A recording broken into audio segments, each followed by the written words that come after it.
अहिल्यानगरमध्ये बिबट्याची दहशत वाढलेली पाहून शाळांच्या वेळेत बदल करण्यात आलाय। बिबट्याच्या दहशतीमुळे विद्यार्थ्यांच्या उपस्थितीत घट झालेली आहे।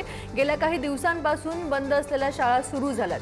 शाळांची वेळ सकाळी 10 ते दुपारी 4 वाजेपर्यंत असणार आहे। जिल्हाधिकारी पंकज आशिया यांनी हा निर्णय घेतलाय। बिबट्याच्या सततच्या हल्ल्यांमुळे नागरिकांमध्ये भीतीचं वातावरणही निर्माण झालंय। शाळेचे विद्यार्थी जे थोडेसे लांबून येतात त्यांना पण बिबट्याचा धोका आहे त्या ठिकाणी, तर त्यामुळे आपण शाळेची टायमिंग आहे ती 9:30 ते 4 या करण्यासाठी शाळा व्यवस्थापन समिती त्यांना आपण अधिकार देण्यात आले होते आणि त्यांना त्या बेसिसवर लोकल जे गरजा आहे त्या हिशोबाने ते प्लॅन करतात आणि त्या ठिकाणी विद्यार्थ्यांची सुरक्षा कशी एन्श्योर करता येईल त्यासाठी ते शाळा व्यवस्थापन समितीने त्या ठिकाणी शाळाचे बदल करणे आणि तसेच जे विद्यार्थी त्यांच्या ट्रान्सपोर्टसाठी ग्रामपंचायतची मदतीने अरेंजमेंट करण्याची सूचना पण आपण त्यांना दिली आहे। अहिल्यानगर जिल्ह्यात बिबट्यांच्या वाढत्या हल्ल्यामुळे आता शाळेच्या वेळेत देखील बदल करण्यात आलेला आहे आणि या संदर्भात बोलण्यासाठी आपल्या सोबत काही गावकरी, उपसरपंच, पालक आणि शिक्षक देखील आहे। आपण त्यांच्याशी बातचीत करूयात। नेमकी खारेकर्जुने या गावामध्ये गेल्या 15 दिवसात बिबट्यांचे हल्ले वाढले आहेत, शाळेच्या वेळेत बदल झाला आहे, त्याचा परिणाम आता विद्यार्थ्यांच्या शिक्षणावर पडतोय, कसं बघताय? आता प्रशासनाने याची दखल घेऊन कुठेतरी उपाययोजना वाढवली पाहिजे। पिंजरे असतील किंवा वनरक्षक असतील आणि यांचं कुठेतरी प्रमाण वाढून प्रत्येक गावात आता बिबटे दिसायला लागलेले आहेत। आमच्या गावात एका मुलीवर हल्ला करून तिला म्हणजे मृत झाली ती मुलगी। तर कुठेतरी शासनाने याच्यावर ठोस कुठेतरी कारवाई करण्यात यावी अशी आमची सर्व पालकांची आणि सर्व गावकऱ्यांची इच्छा आहे। निश्चितच शिक्षणावर परिणाम होत आहे, कारण मुलांच्या मनातली भीती जी आहे ती अजून काही गेलेली नाहीये। ते बिबट्या धरून नेल्यानंतर सुद्धा काही बिबट्यांचा वावर अजूनही गावाच्या आसपासच्या शेतात दिसत आहे। तर प्रशासनाने याच्यावर काहीतरी कारवाई केलीच पाहिजे, काही करून करायला पाहिजे।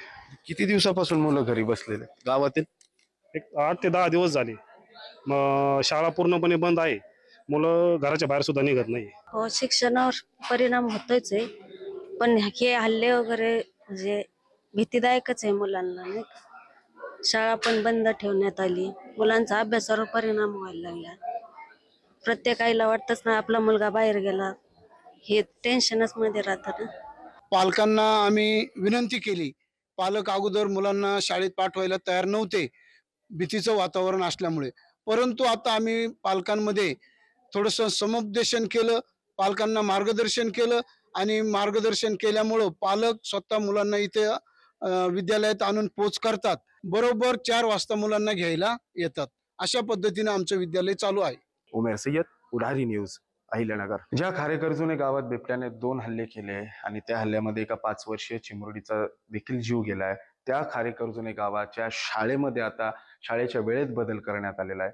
खरं तर गेल्या 10 दिवसापासून विद्यार्थ्यांची ही जी शाळा आहे ती बंद होती। आता कुठेतरी शाळेच्या वेळेत बदल झाल्यामुळं विद्यार्थी या शाळेमध्ये आपल्या शिक्षणासाठी, अभ्यासासाठी येताना दिसत आहे।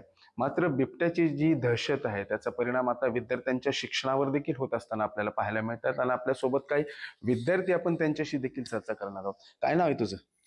माझं नाव ओम अजित गाडेकर आहे।